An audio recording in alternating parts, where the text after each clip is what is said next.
All right, welcome back. We're having another Young Playwrights conversation with Christina Kosyla right over here on the left. How are you, Christina? I'm doing really well. The weather is finally beautiful It outside. is.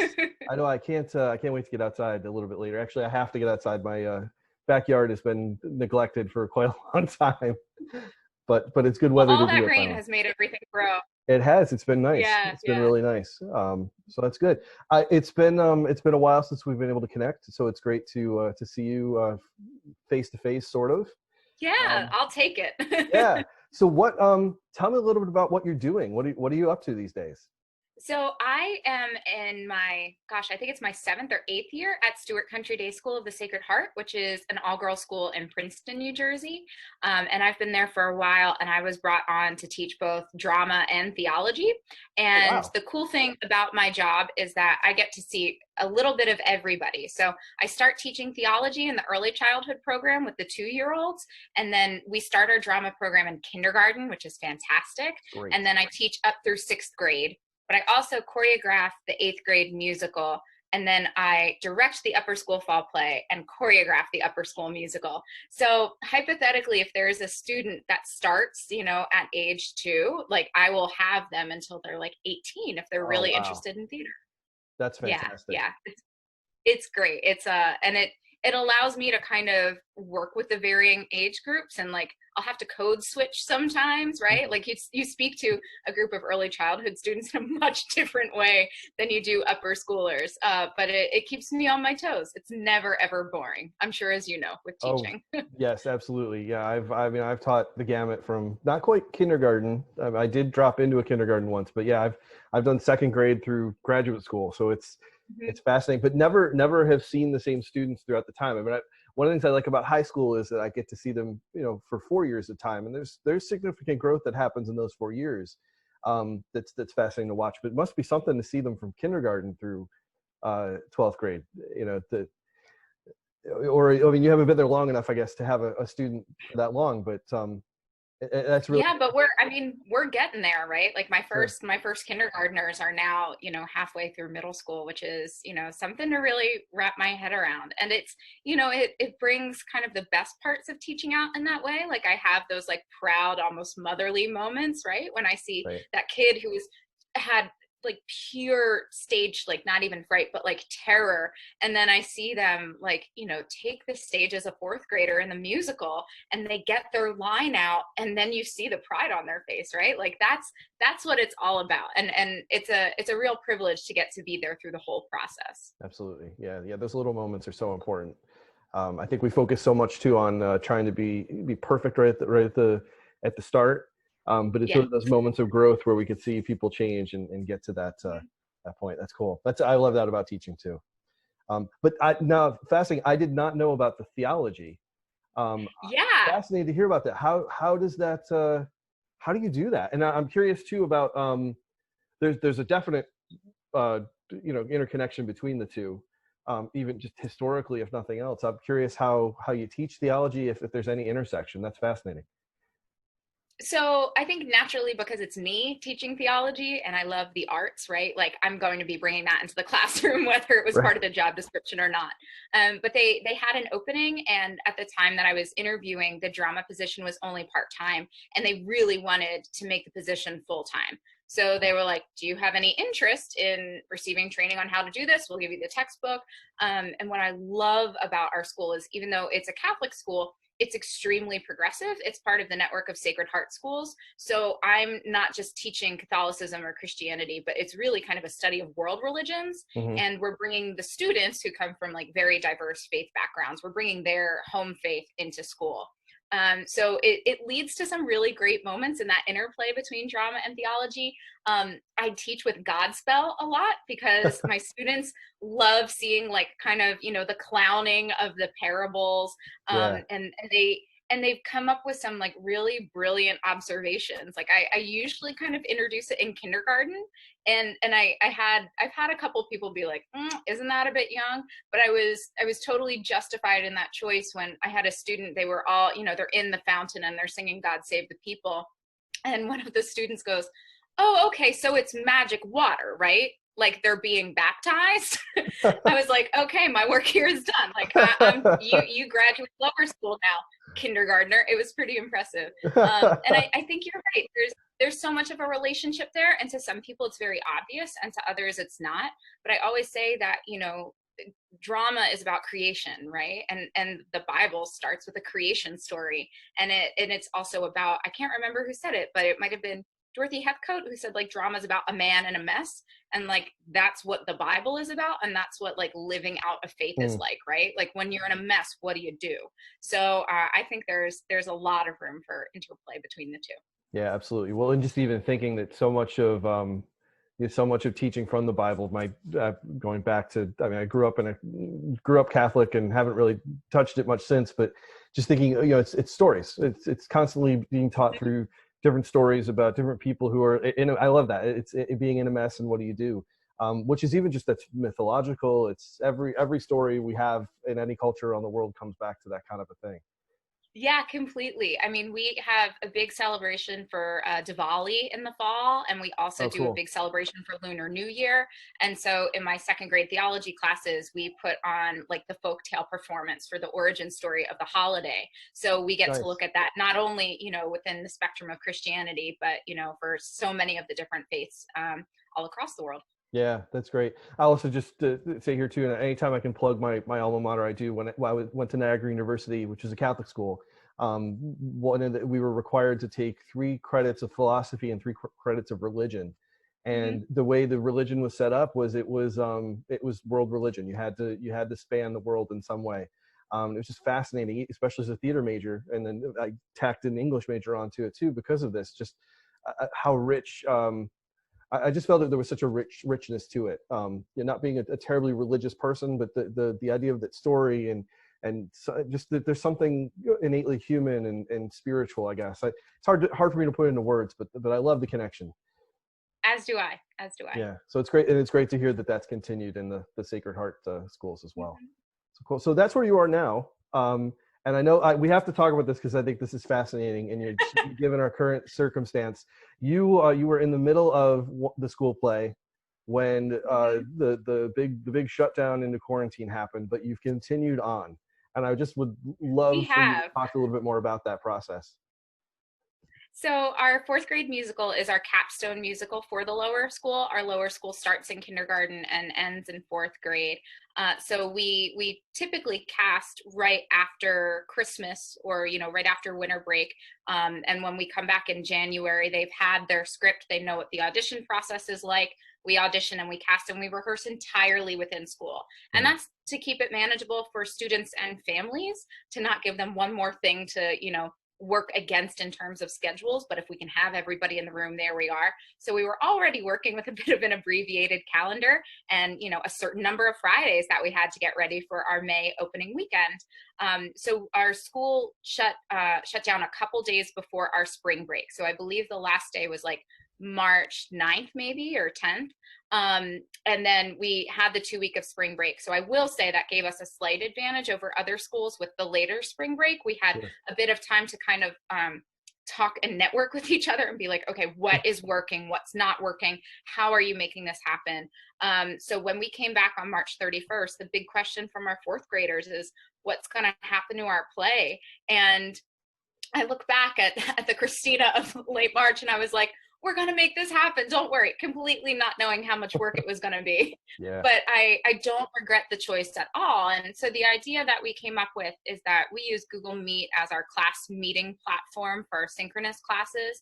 And we said, okay, we can record in Google Meet, much like you can on Zoom. Why don't we record our scenes in Google Meet as though all of our characters are just having a Google Meet, and then we'll have you guys send in all of your solos and your group parts, with your headphones in and a separate device playing the accompaniment, and then we'll Frankenstein everything together. So we'll have, the scenes and then the individual songs that we've turned into these music videos in post-production, and then scenes and songs. So it has been quite an adventure to wrap up. We just had our final scene recording this past week.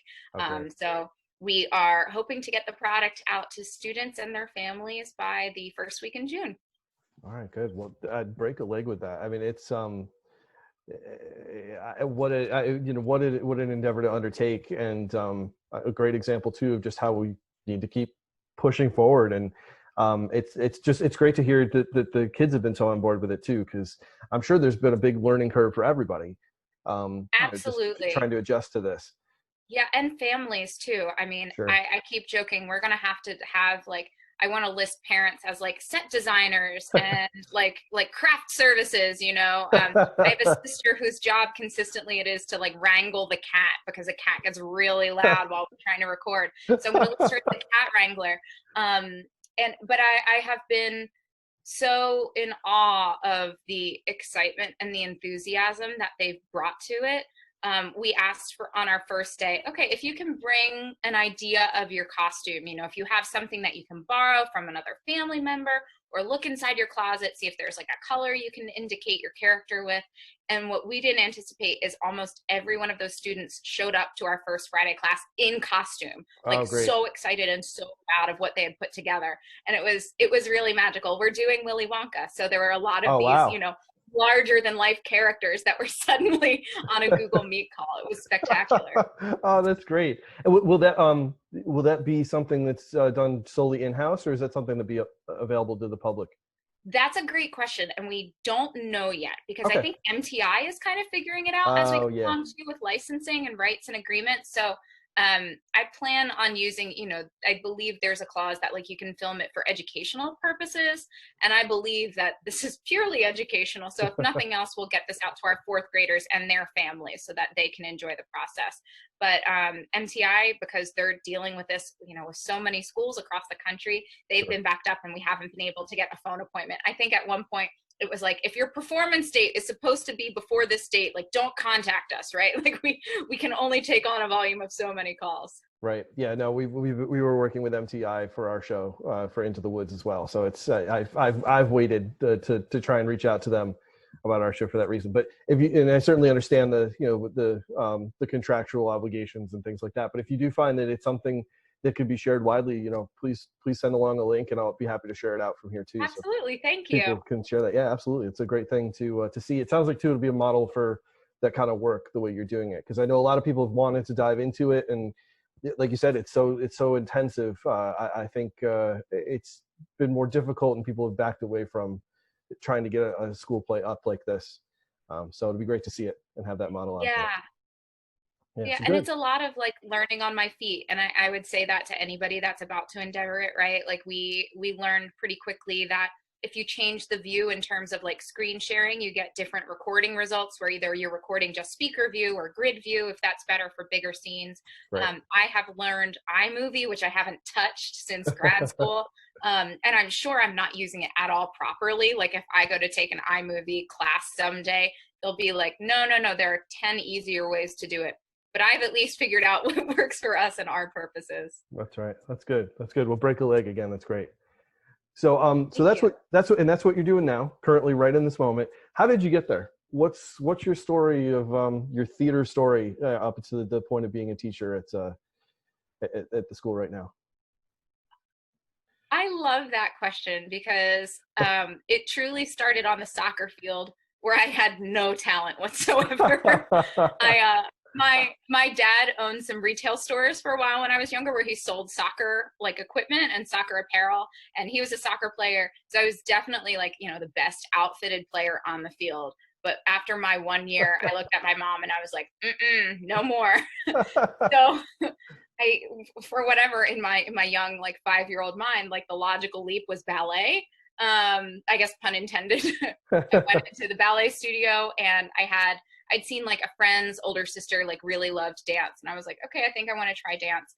And I really, really loved ballet and I loved dance, but I found myself really frustrated that I couldn't talk on stage. Mm. And I was like, okay, so I know I want to talk on stage. Maybe I should audition for a musical.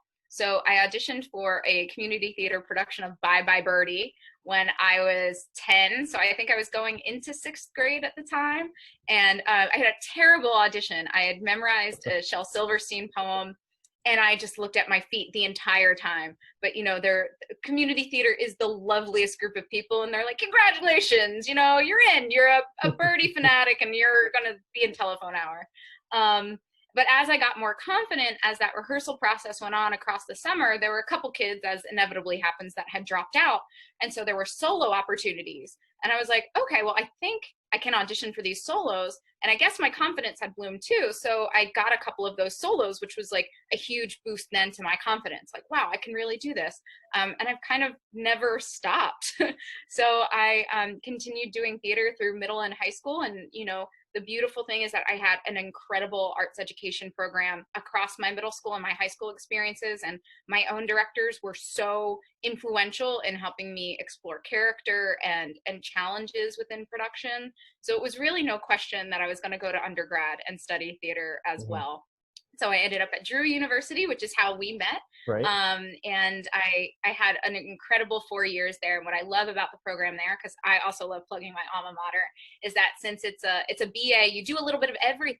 Yeah. So I kind of, you know, I took a playwriting class for the first time, and I wrote a one act that was, you know, done, that later was performed in a stage reading.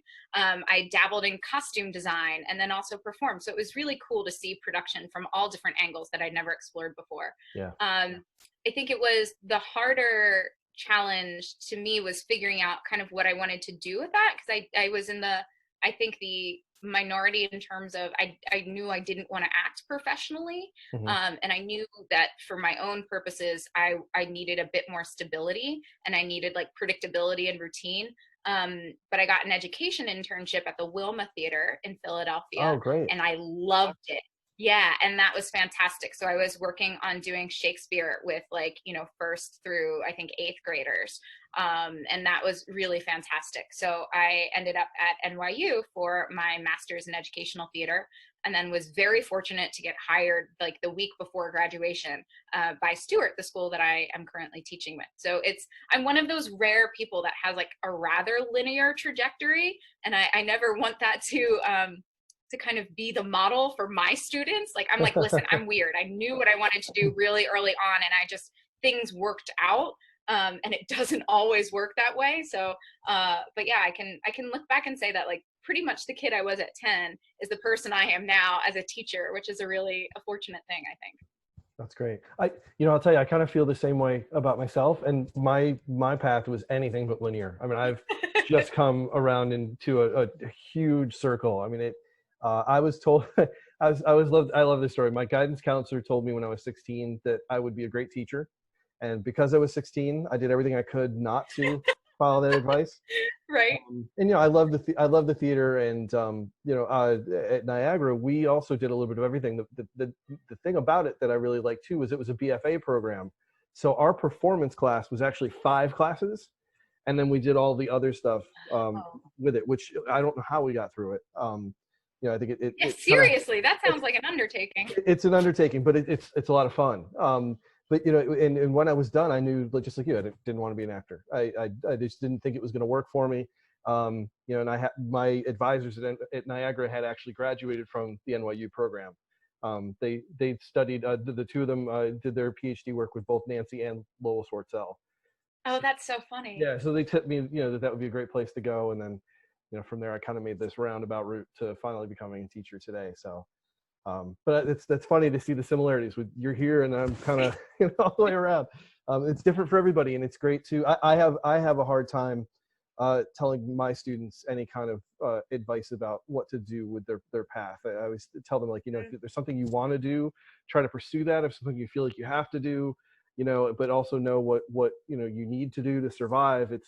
You got to kind of cobble it together. There's no real one way to do it. So I completely agree, and I think. There can sometimes be this war in education talk, right, between like STEM and the arts, right, or like the sciences or the more traditional academia and the arts.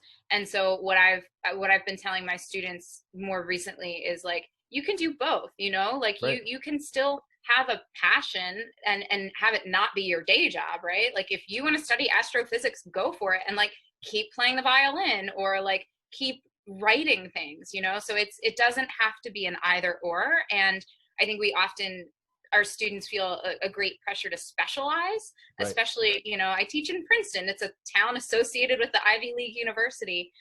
So telling them that like it is your job right now to just get a lay of the land and see what excites you, Right. and then you can figure out the rest later on. Yeah. And I'm in Holmdel, so there's a similar, kind of feel there too.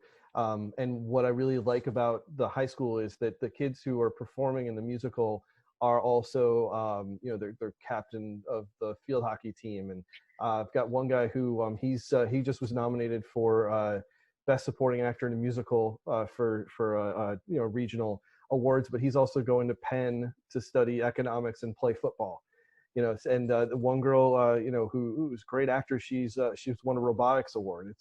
It's nice to see, all these different, areas for these students to expand, and that they're able to have a little bit of everything. It's nice. It's nice to see that. That's what makes us human. So. And I agree. There was a great, as there are many, a great Lin-Manuel Miranda tweet talking about like, here's to the theater kids that grew up and like kept theater in their lives, Yeah. and like for some of us, that means we now teach theater, but for others, that means like we take our families and we're sure to introduce them to, plays really young, or we're playing musical soundtracks at home, or Right. we're, doing costumes at community theater. So there's always a way to keep it in your life, whether or not it is your career. Absolutely. Good. I'm so glad you said that. I think that's an important message for youth, but for everybody, to hear. Just keep it in your lives. It's a part of us. So let's shift a little bit here to two final questions I like to wrap up these conversations with.